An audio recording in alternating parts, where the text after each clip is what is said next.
నమస్కారం. ఈరోజు మనం ఒక యూట్యూబ్ వీడియోలోని ఒక వ్యక్తిగత కథనాన్ని కొంచెం లోతుగా పరిశీలిస్తున్నాం. ఇది ఒక కాలేజ్ స్టూడెంట్ జీవితంలో జరిగిన నిజంగా తీవ్రమైన సంఘటన గురించినది. ప్రేమ, ఆ తర్వాత బ్రేకప్, దాని తర్వాత స్నాప్చాట్ ద్వారా ఎదురైన ఒక ఊహించని, చాలా కలవరపరిచే పరిణామం గురించి మాట్లాడుకుందాం.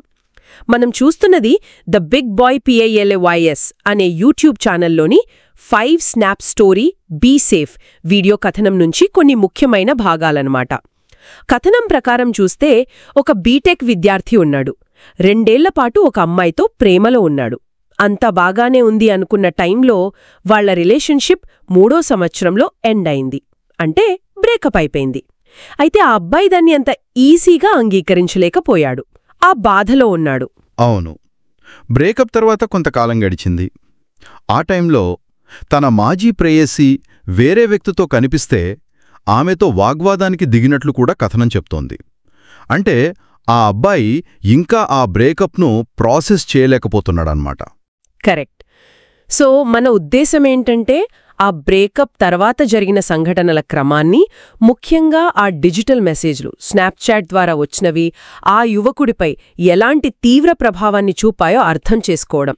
దీన్నుంచి మనం ఏం నేర్చుకోవచ్చనేది చూద్దాం. సరే, ఆ వాగ్వాదం జరిగిన కొన్నాళ్లకు అంతా సద్దుమణిగిందిలే అని అనుకుంటున్న సమయంలో అసలు సంఘటన జరిగింది. మూలంలో చెప్పిందాని ప్రకారం ఆ అబ్బాయికి తన మాజీ ప్రేయసి స్నాప్చాట్ అకౌంట్ నుంచి 1 కాదు, వరుసగా 5 మెసేజ్లు వచ్చాయి. 5 స్నాప్స్? అవును. అతను భయపడుతూనే అందులోంచి కేవలం 1 మాత్రమే ఓపెన్ చేశాడు. అందులో చాలా అభ్యంతరకరమైన దృశ్యముంది. తన మాజీ ప్రేయసి ఆమె కొత్త స్నేహితుడితో అత్యంత సన్నిహితంగా, కథనాలో చెప్పినట్టు చాలా డిస్టర్బింగ్. ఇంకా షాకింగ్ ఏంటంటే ఆ వీడియోను ఆ కొత్త వ్యక్తే కావాలని చిత్రీకరించి పంపినట్టుగా కథనం వివరిస్తోంది. ఇది కేవలం చూడటం కాదు, ఒక రకంగా ప్లాన్ చేసి పంపినట్టుంది. అవును. ఇక ఇది చూసిన వెంటనే ఆ అబ్బాయి తీవ్రమైన షాకుకి గురయ్యాడు. కథనంలో ఎక్కి ఎక్కి ఏడుస్తున్నాడు అని రాశారు. ఆ దృశ్యం అతన్ని ఎంతగా కుదిపేసిందో మనం అర్థం చేసుకోవచ్చు. తీవ్రమైన మానసిక క్షోభ. దురదృష్టవశాత్తు ఏమైందంటే ఆ టైంలో అతని స్నేహితులు కూడా అక్కడే ఉన్నారు. వాళ్లు కూడా స్నాప్ను చూశారు. అతని రియాక్షన్ కూడా చూశారు. ఇక్కడ్నుంచి మనం విశ్లేషణ మొదలు పెట్టొచ్చు. డిజిటల్ రూపంలో అందిన ఈ సమాచారం ఇంత తీవ్రమైన ప్రతిస్పందనకు ఎలా దారితీసింది అంటారు? చూడండి, ఇక్కడ గమనించాల్సిన ముఖ్య విషయం ఏమిటంటే, ఇది కేవలం ఒక చెడు వార్త వినడం లాంటిది కాదు. ఆ సమాచారం అందిన విధానం, స్నాప్చాట్ ద్వారా రావడం, దాని ఊహించని స్వభావం, ఆ కంటెంట్ కూడా అత్యంత వ్యక్తిగతమైనది, అభ్యంతరకరమైనది. ఇవన్నీ కలిసి ఒక మానసిక దాడిలా పనిచేశాయన్నమాట. మానసిక దాడి అంటున్నారు. అంత తీవ్రంగా ఉంటుందా? ఖచ్చితంగా. స్నాప్చాట్ లాంటి ప్లాట్ఫామ్లు టెంపరరీ అనే ఫీలింగ్ ఇస్తాయి కదా, పోస్టులు మాయమవుతాయని. కాని ఇలాంటి విజువల్స్, ఇలాంటి దృశ్యాలు అవి మనసులోంచి అంత తేలిగ్గా పోవు, శాశ్వతంగా ముద్రించుకుపోతాయి. నిజమే. అంతేకాదు, ఇది అతను కోరుకుని చూసింది కాదు. ఒక రకంగా చెప్పాలంటే బలవంతంగా చూడాల్సొచ్చింది. అతనికి పంపబడిందది. అతను ఊహించని రీతిలో తన మాజీ ప్రేయస్ని అంత వల్నరబుల్ సిచ్యువేషన్లో చూడాల్సొచ్చింది. పైగా ఆ వీడియోను ఆ కొత్త వ్యక్తి తీసి పంపడం, అది ఒక రకమైన అవమానం, అధికారం ప్రదర్శించడం లాంటిది. ఇది కేవలం విడిపోవడం వల్ల కలిగే బాధ కాదు. ఇందులో నమ్మక ద్రోహముంది, అవమానముంది, వ్యక్తిగత గోప్యతకు భంగం కలిగించడముంది. చాలా సంక్లిష్టమైన భావోద్వేగాల మిశ్రమమిది. అవును, మీరు చెప్పినట్టు ఆ గోప్యతా ఉల్లంఘన, అవమానం అనే పాయింట్స్ చాలా ముఖ్యమనిపిస్తున్నాయి. ఈ డిజిటల్ మాధ్యమం ఈ అనుభవాన్ని ఇంకా ఎక్కువ బాధాకరంగా మార్చిందా? ఒకవేళ ఇదే విషయం వేరేలా తెలిసి ఉంటే? మంచి ప్రశ్న. నా అభిప్రాయం ప్రకారం ఖచ్చితంగా డిజిటల్ మాధ్యమం దీని తీవ్రతను పెంచింది. ప్రత్యక్షంగా చూడటం, అది వీడియో రూపంలో, అది మాటల్లో వినడం కంటే ఎన్నో రెట్లు ప్రభావవంతంగా ఉంటుంది. ఆ విజువల్ ఇంపాక్ట్ అనేది చాలా బలంగా ఉంటుంది. అవును, విజువల్స్ ఎప్పుడూ బలంగానే ఉంటాయి. స్నాప్చాట్ లాంటి వాటిల్లో పర్సనల్ మూమెంట్ షేర్ చేసుకోవటం ఇప్పుడు కామన్ అయిపోయింది.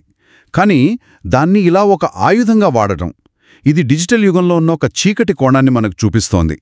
రిలేషన్షిప్స్ ముగిసిన తర్వాత కూడా డిజిటల్ వేధింపులో ఎలా కొనసాగవచ్చో, ఎంత విధ్వంసకరంగా ఉండవచ్చో చెప్పడానికి ఇదొక ఉదాహరణ.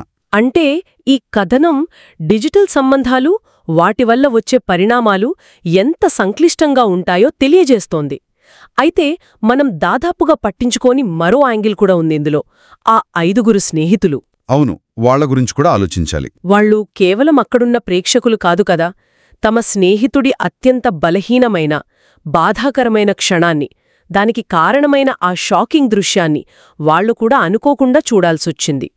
అది చాలా చాలా ముఖ్యమైన పాయింట్.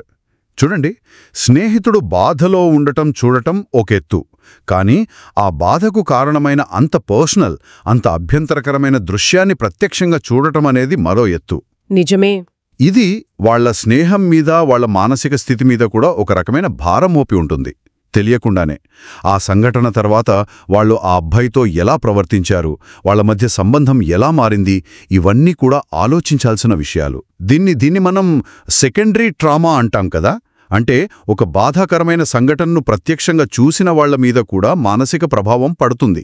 బైస్టాండర్ ఎఫెక్ట్ అని కూడా అంటారు. అవును, సెకండరీ ట్రామా అంటే ఆ యువకుడి వేదనతో పాటు ఆ రూంలో ఉన్న మిగతా 5 మౌన వేదనను కూడా మనం ఊహించుకోవాలి.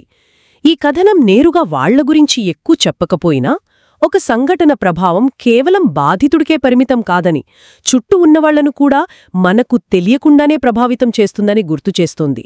సో, ముగింపుగా వస్తే ఈ కథనం మనకేం చెప్తోంది? డిజిటల్ ప్రపంచంలో మనం పంచుకునే విషయాలు, మనకు అందే సమాచారం ఎంత సున్నితంగా ఉంటాయో, అవి మన మెంటల్ హెల్త్ మీద ఎంత లోతైన ప్రభావాన్ని చూపుతాయో ఇదొక రకంగా హెచ్చరిస్తున్నట్టుంది. ఖచ్చితంగా చాలా జాగ్రత్తగా ఉండాలి.